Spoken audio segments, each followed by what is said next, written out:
It can do 4,000 pretty easily when we have vaccine, and you'll get a chance to walk around and take a look, but it's a pretty smooth, seamless operation.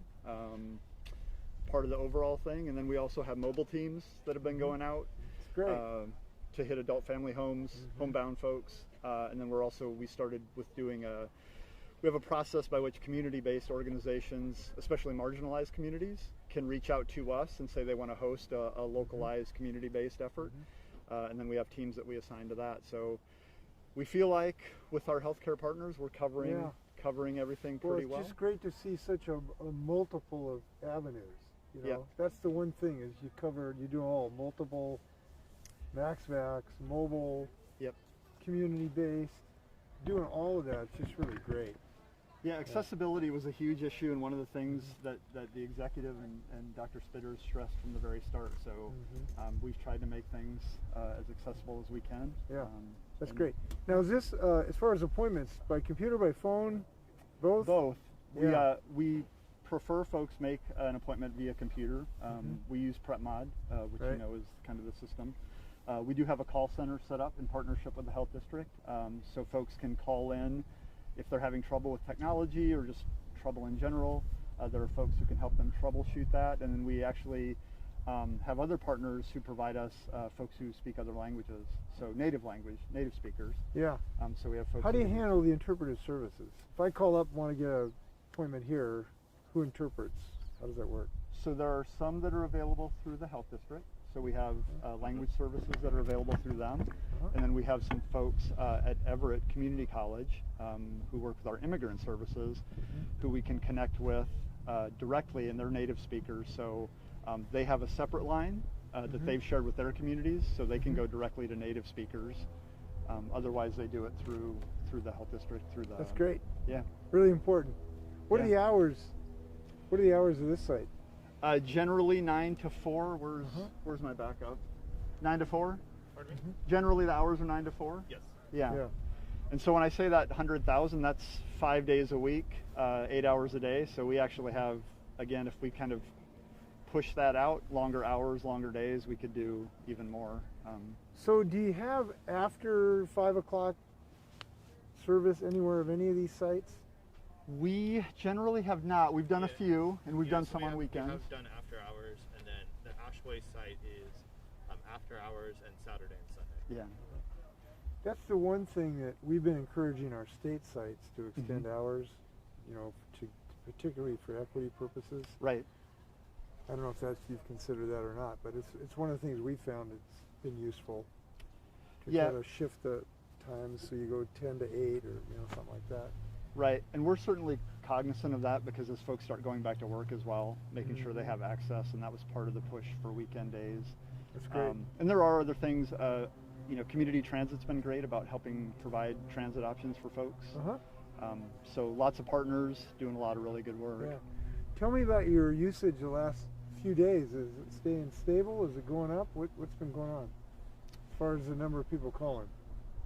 The reason I ask is because we've had a drop the last few days in some of our state numbers. So yeah, and it's interesting. We've seen that nationally too. We've been following that. Our request for appointments has been pretty steady.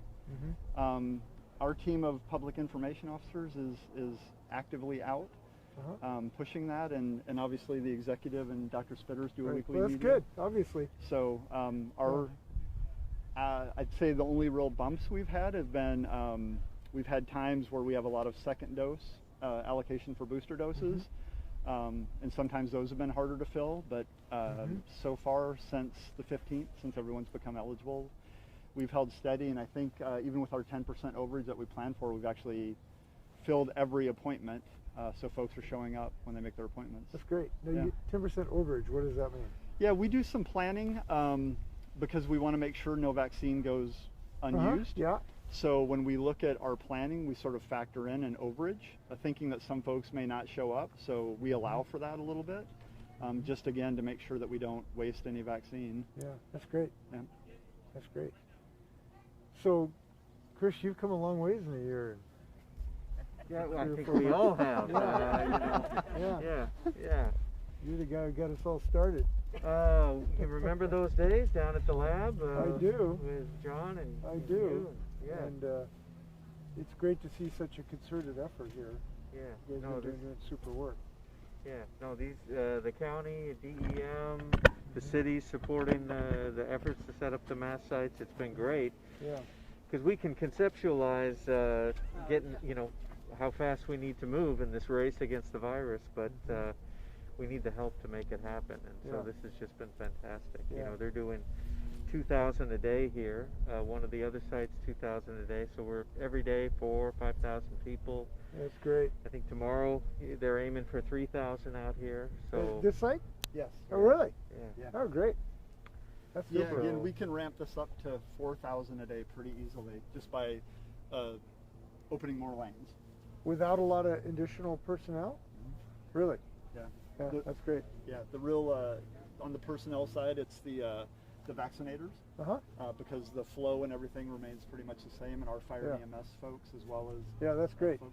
Well, we hope to get to that. It's not going to happen the next 2 weeks. Next 2 weeks, our supply is going to be pretty much static. Same. Yeah. We hope after that we're going to start to get some numbers. We hope, but it's not a certainty. Okay. And of course, J&J is a little bit up in the air at the moment too. Right. So we'll see. Now, which are you using here? Which vaccine? This This is all is Pfizer. Pfizer. Mm-hmm. Pardon me? Pfizer. Yes. Yeah. Yeah. Pfizer here. That's great. The other sites. I'm sorry? List out the other sites. So we have this one, Boom City, which is a partnership of the two LALEPs, which is right off of I-5. They've given us access to that. We have the Monroe facility, which is at the Fair Park. Downtown, we have Angel of the Winds, which is where we were providing the Janssen. So that's right now paused till we get Janssen back. The Boeing Activity Center, Edmonds College, who've been a great partner, and now the Ashway, which will open up. That's great. That's really super. Yeah. So kind of north, east, south, central. So of the sort of county health department efforts, what percentage of MaxVac or the MaxVac sites, what percentage are the mobile clinics and your other avenues? Any thought? I would assume the vast majority of it is the MaxVac sites, but Right. I don't have those numbers right now. I think, like, for instance, this week we've got 40,000 roughly doses came to the county efforts. Most of those obviously going out through the MassVac sites, but we can let you know. But I don't just have the interesting. numbers. Give me an idea about the mobile clinics. Where they've been going? What kind of community groups have been using those? Well, I think to date, I think it's been about 150 adult family homes. That was the first sort of effort, because those were the long-term care settings left behind. And then moving on to elder living facilities, elder apartment houses, that sort of thing.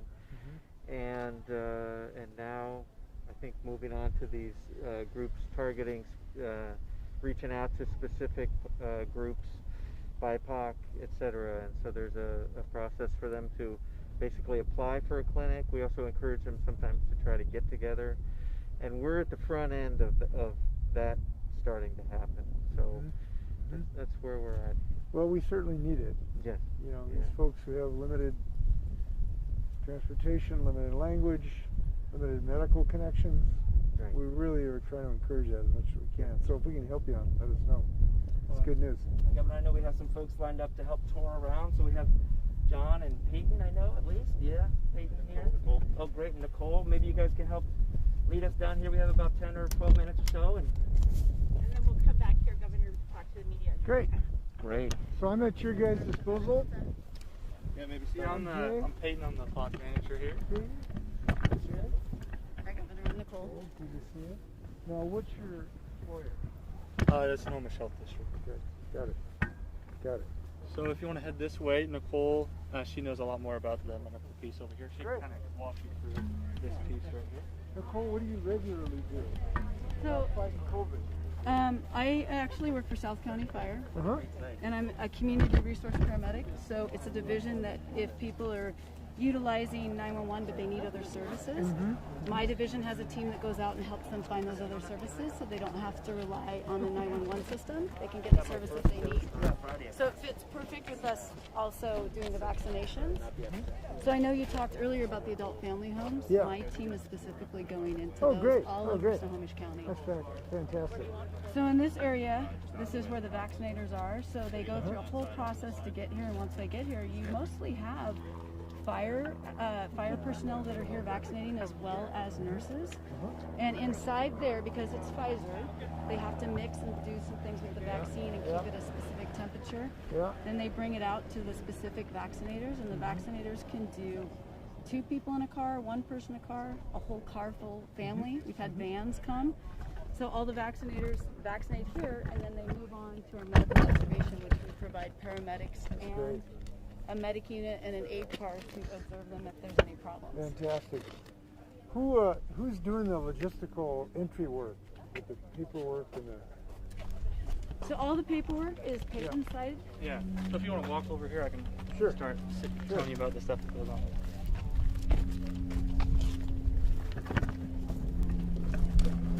Right here.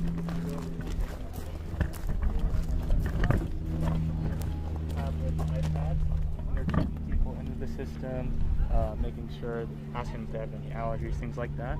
And they have clear communication with the vaccinators to make sure all the information is entered correctly, so they get so it goes on their permanent immunization So who records. do these folks work for? These are either the health district or Robert Half folks. I said Robert Half? Yeah, so temp workers. Timber, got it. Yep. Got it. And then over at this tent over there, that's where our screening tent, where they make sure to hand out the vaccination cards, a thank you card if they're here for their first dose. And if they have any questions before they come back for their second dose, it has information on there that they can either contact the health district through our call center, or it also has a link to our website that they can answer some questions on there. And also for fun, we have stickers that we hand out, so I got vaccinated, things like that. And as you can tell, this is a 2,000 day, and we're just running 4 lanes, and we got barely any cars, so we can definitely do a lot more very easily here. Yeah, that's good news, because as soon as we get some more doses, get some more shots. Yeah, and then that piece out there, that's the security check-in. So people who are getting their vaccinations, they enter in off 188th here, and they enter in, they go through our holding all the way to security right there. Point in, ID checks, things like that, to make sure that that they can get the vaccine and send the proper people down these lanes. So how long from the time you kind of get in a line till you get your vaccination, usually? On a day like today, with 4 lanes open with 2,000 doses, I'd say it's anywhere from 5 to 15 minutes. That's great. That's fantastic. I think 5 or 15 minutes is worth saving your life. Yeah, definitely. Well, that's great. What a great organization. Yeah. And I'm really encouraged that you'll be able to increase your production too, because we're going to get more doses eventually. So that's good news. That's great. So who's doing the vaccinations actually? These are EMT firefighters, and also That's the nurses. These are temporary contracts? Thanks for helping me this yes. morning. And thanks for all your work here. Absolutely, thank you. Hey guys. Hey. How you doing? Good. How you doing? I'm Jay. No way. How you doing? Good, man. How you doing? What's your name? Chris. Hi, Chris. Jay. Luis. Luis. Yeah. You've been busy, it looks like. Oh, yeah, we're the 18. Yeah. Well, I know you'd like to stick to governor, but I've already been vaccinated. Okay, I appreciate that. I don't want to be too ambitious here. Mm-hmm. So, how long are you working a day? Oh, we do about 9 hours. Really? Yeah. So that's a bunch of sticks. Oh, yeah. Yeah. We're doing like 2,000 people a day. Yeah. Well, hopefully that'll be the most you ever do in your career. Oh. That'd be a career high. Oh, yeah. Definitely. Mm-hmm. So are you doing this full time? No, here we're at the site? In between shifts. Yep. So we pull 24s or 48s at our fire departments, and then we'll come here on our days off when we can and help out. Oh, that's fantastic. Yeah. Yeah.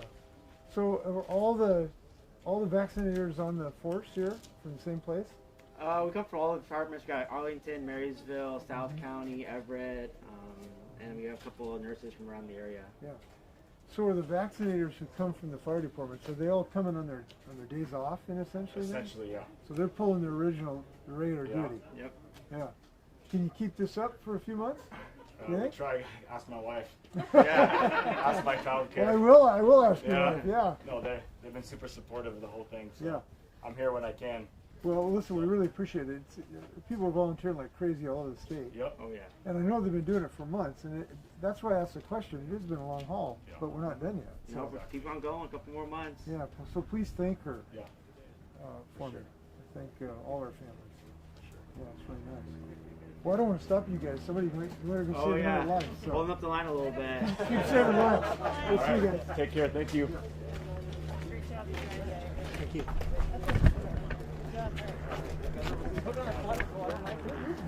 They're all just taking off? Yeah, they're all just taking off. Isn't that fun? Yeah. All right, let's not block the lanes. Yeah. We'll let them keep. Let's not stop the vaccination. They're only going to get in 19. And then we're going to do a quick video about why you got vaccinated. And why it's important to get vaccinated. Why it's important to get vaccinated. Yeah, definitely. Yeah. So, Executive, Mayor, Yeah, I'll go get it. Dr. Spitters, I don't know if anybody wants to come up and stand with the governor. So King 5 is the pool. I have a question from Como here, and then these two are from the Everett Herald. They're the print pool and the photo pool. Okay.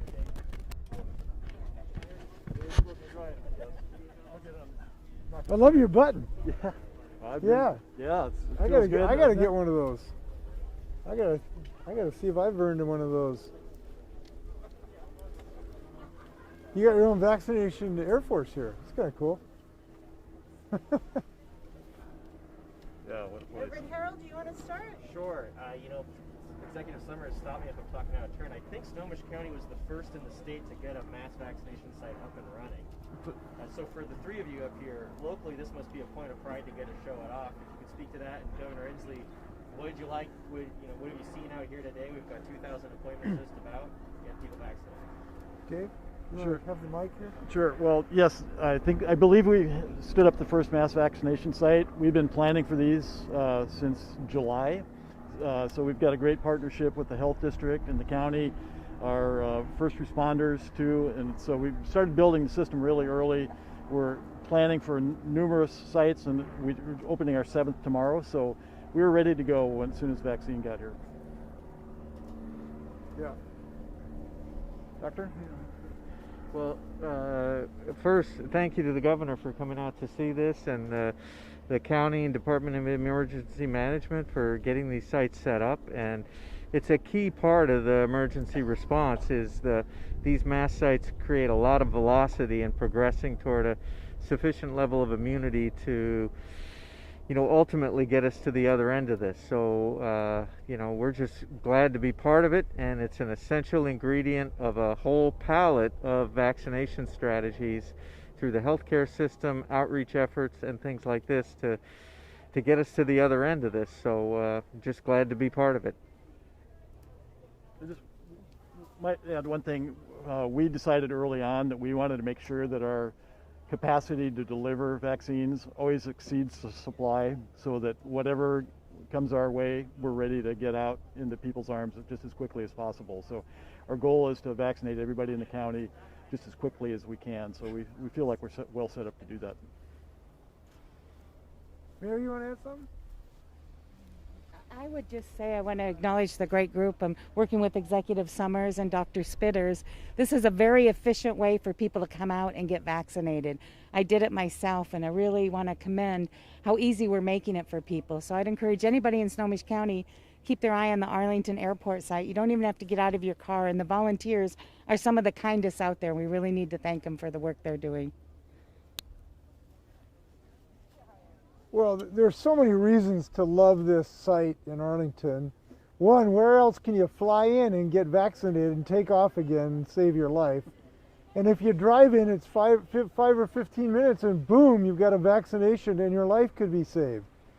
I think this is maybe one of the safest places in Snohomish County, is right here in Arlington, because these vaccinations are safe, they are saving lives, they are convenient. It's as easy as getting a hamburger and a milkshake to get a vaccination, and it's a lot safer in a sense.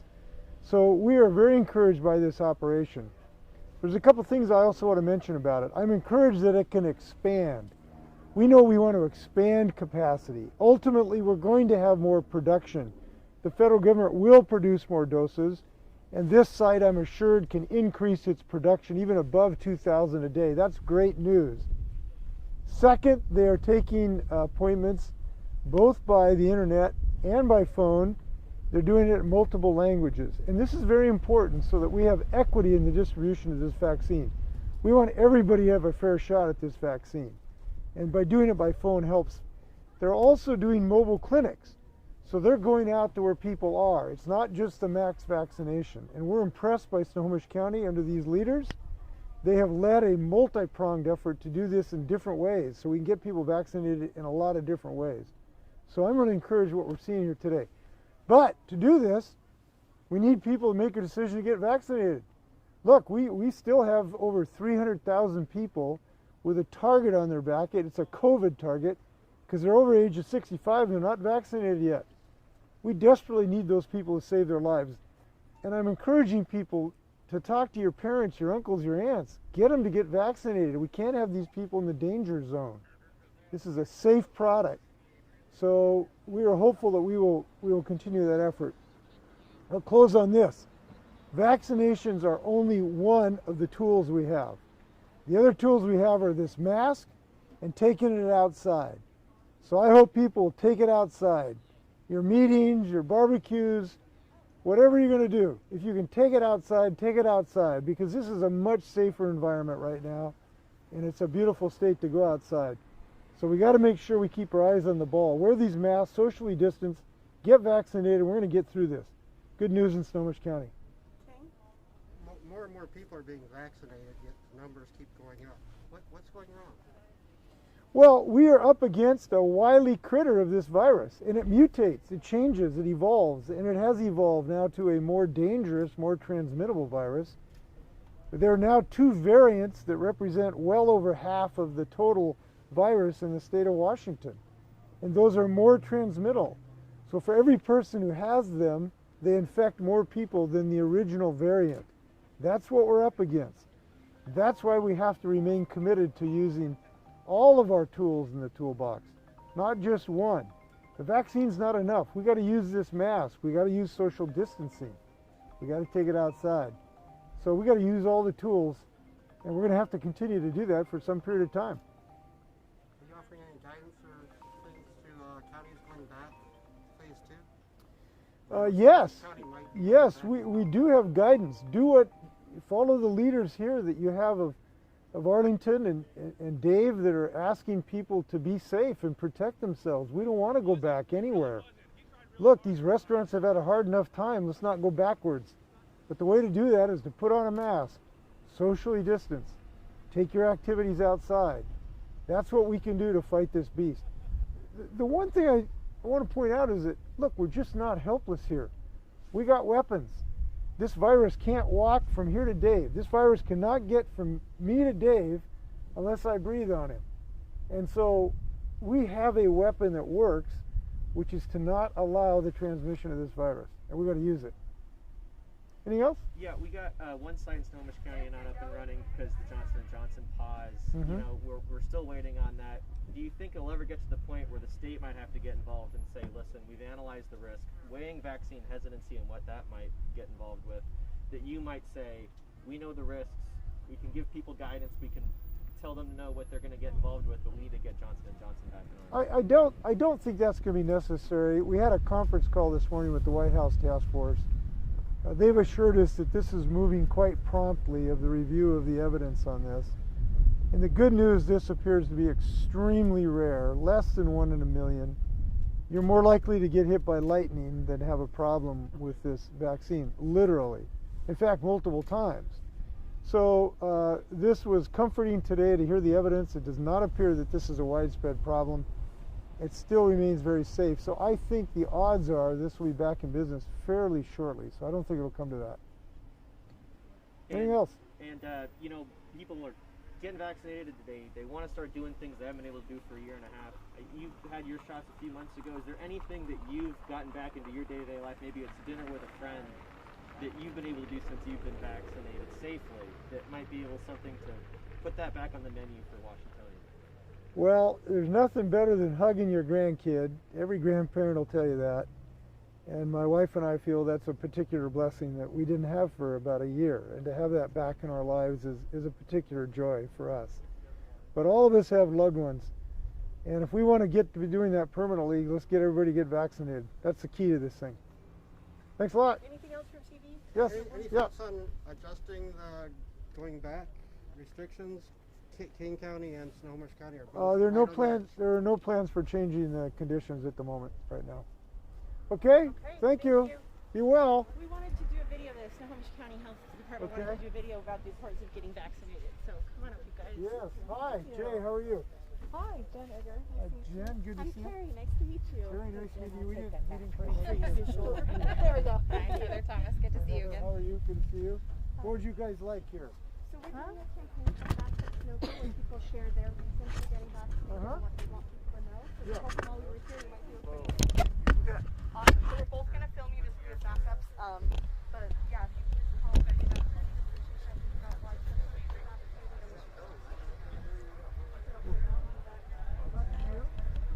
Here, we'll both be right here. Yes. Well, I met a wonderful young woman in 1966. And we've been married since 1972. And I want to keep her healthy, so I got vaccinated because she's a pretty precious thing in my life.